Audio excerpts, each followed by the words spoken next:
So, you're Moon Knight. To be honest, I'm a little surprised to see you here in this facility.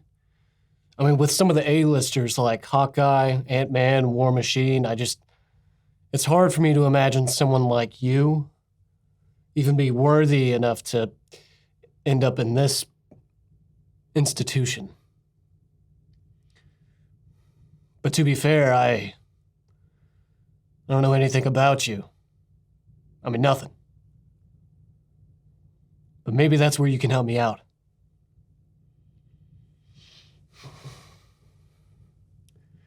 I want to know your story. And if I were you, I'd spare no detail. Spare no detail? Okay then. Let's start from the beginning.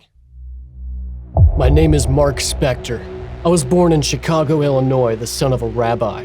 During the last years of my childhood, I discovered by chance that a close friend of my family, Rabbi Yitz Perlman, was in reality a Nazi deserter named Ernst, who was secretly a serial killer of Jews.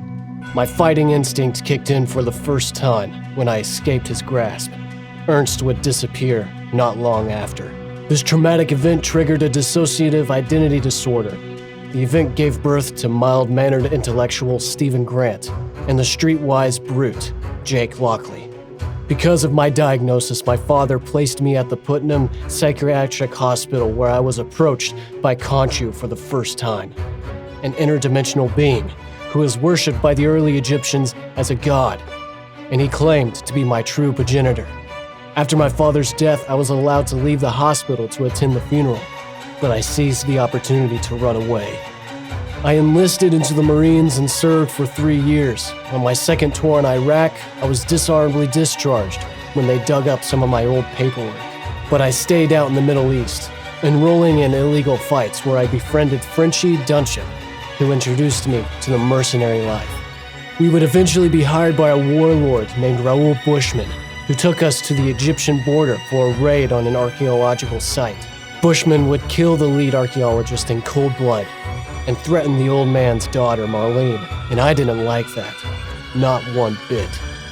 Death was always part of the job, but a man needs a code of conduct. So I tried to stop the situation. But Bushman beat me to the quick draw and I was mortally wounded. It's only because of Frenchie's loyalty and Marlene's kind heart that we managed to escape the warlord's fury. We ended up in a tomb dedicated to Khonshu, almost like it was fate. I don't recall what happened after that. Marlene and Frenchie insist that I died. Personally, I think it may have just been a deep state of unconsciousness followed by hallucinations. All I know is I left that cave with more than just my friends and various identities. I left with something else. And for the first time in my entire life, that voice in my head, claiming to be a god, would give me a sense of purpose. To protect innocence and exact judgment on those who deserved it. Bushman and his goons would die long after. I filleted the skin off of his face and took his spoils to amass my own fortune. Stephen Grant would invest everything into stocks all across the globe. And Jake Lockley would be my eyes and ears working as a taxi driver. And me? I was the ambassador of a god. The vessel of the Moon Knight. And that's my story. Every last detail. But you know all about that. Don't you, Marc?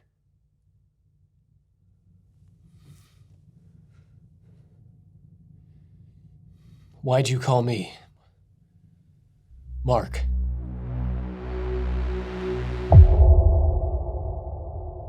Hey everyone, thanks for watching. If you enjoyed this content, please consider liking and subscribing. And even consider supporting me on Patreon or PayPal. A lot of thought and care goes into these videos, and your support is the lifeblood of this channel. And what's cool about these videos is all of them were requested by audiences such as yourself. So if you have a request, leave it in the comments. Farewell, and stay crazy.